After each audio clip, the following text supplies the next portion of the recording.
All right, thank you. So hey everyone, I'm Simon, I'm 23, I'm from Germany, and I'm a business student right now volunteering in Cambodia. So obviously as a German right now it's kind of hard to think about anything else than the victory in the World Cup for us, but today it's not going to be about football, it's going to be about the myth of work-life balance. So today I want you to remember 3 key takeaways. Key takeaway number 1, delete the word work-life balance out of your vocabulary. Well, basically we have the word work and we have the word life. And the word balance basically suggests that the two things are kind of completely separate from one another. So that basically means when you get up in the morning, I guess they'll be considered life, and you go to your workplace and you start this thing called work until 5 when you drop your pen, and you basically paused your life for the time you work. Well, and the problem with work-life balance is it makes it sound kind of like a trade-off. If one side is up, the other one is down. Kind of like a weight scale.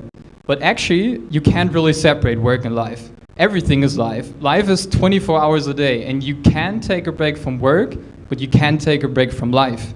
So don't really think about it as a trade-off, but rather about something like you make a decision, you make choices, and everything is a life choice. So basically, the big part, we are awake every day, we are at work. So whether you like picking up elephant poop or not, it's actually a big determinant of how happy you're in life. So basically, caring about being happy at work is equal to caring about being happy in life. But happiness at work is kind of a funny thing, so let's look at some numbers here. The American Research Institute Gallup made a worldwide study and came to the result that on average, only 13% of all employees are actively engaged at work. 63 are not engaged, and 24 are actively disengaged. So that means 1 out of 8 workers is actually committed to their workplace and is likely making good contributions. But there's a pretty big group that simply said doesn't really care at all. They're either unhappy, unproductive, and are likely to spread negativity to coworkers. Well, and that's not only a horrible thing for employees, but it's also a horrible thing for the company in general, because happy employees make happy customers. Well, and if your employees are not happy, your sales and your entire business is probably not doing well either. And by the way, Gallup even found a correlation between active disengagement and poor health. So it turns out that people who hate their job are more likely to smoke and are just as likely as unemployed people to be in poor health. And there's even a study that says that disengaged workers have really bad sex lives. But I'm not sure where I found this study though. So the CEO of Southwest Airlines, Gary C. Kelly, he kind of leads his company according to his belief. Treat your customers like king and queens and your employees even better. And if you look at the data, Southwest Airlines has continually been ranked as one of the top employers in the US and has made a profit every single year of their existence. This strategy seems to be paying off. So this leads me to key takeaway number 2. Change it, leave it, love it. Basically saying, if you're not happy, well then do something about it. Find out what keeps you from being engaged and improve it. Or leave the company and find something you're actually passionate about. Or simply love what you're doing and give it your very best. Well, while I was working for Google, I probably had the best manager you could possibly imagine. And during her first meeting with the new team, she said the following. I want to share something with you that's important to me, and I want you to do the same thing. I have 2 very young kids, and it's very important for me that I get to spend as much time with them as possible. So I would like to leave the office every day no later than 4 or 5.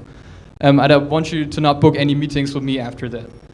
She said that's important to her, and she also told us that if there's anything that's important to us, we should share it with her, and she'll try her very best to make it work out. So you probably noticed she didn't ask about what's important for us at work, but what's important for us in life. And that leads us to key takeaway number 3. People are humans, not workers. As I told you, life is 24 hours a day. It's always on. So our workplace is essentially a place where we live as well. And that's why we need great leadership and leaders who think of their people not as workers, but actually as humans.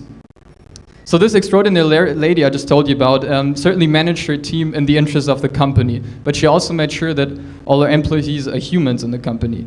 And if you build up this kind of trust relationship, you can be pretty sure people will follow you. So question is, are all managers like that? Perhaps not, you know that better than I do, but should all of them be like that? Well, I certainly believe so. So throughout the presentation, you may have thought, why is a 23-year-old guy telling me stuff about work and life? And you probably do have a point, but just look at me as someone that kind of is from a new generation with new perspectives, that wants to change things and just wants to see how we can do things different. So let's recap.